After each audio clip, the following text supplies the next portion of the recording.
Labas, Miglė. Noriu padėkoti už tavo atsiųstus kremukus ir taip pat už malonę staigmeną, tai yra už rankų kremuką.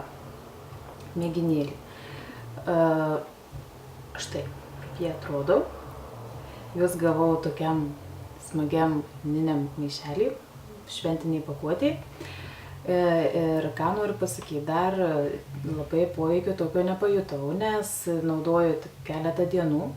Rankų kremukas labai fainas, labai smagiai susigeria, labai malonios konsistencijos, nepalieka riebalo ir iš vakarų pasitepusi ryte jaučiu, kad rankų oda žymiai suminkštėjus, nes aplink nagus mano oda yra tokia šiurkšti, išsausėjus ir tikrai jaučiu porą vakarų pasitepiu šiuo kremuku tokį gerą malonų poveikį. Apie veido kremuką vaikui, tai pirmiausia noriu pasakyti, kad labai yra gerai, kai yra dozatorius,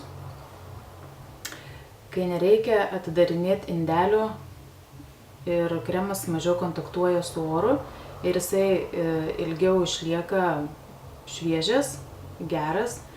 Ir dozatoriaus pagalba mes tiesiog gaunam, pasispaudžiam tokį kiekį, kiek mums reikia, o nekabinam su pirštu ir jeigu per daug grąžinam į dėžutę, taip kremas praranda savo šviežumą.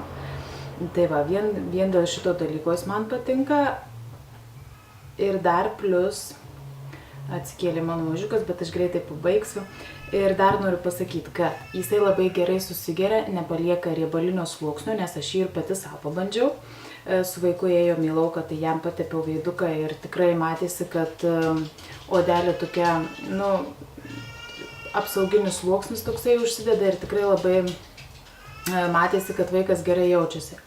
Taigi noriu visiems, kas rūpinasi savo odą, pasiūlyti kosmetiką Pasaka.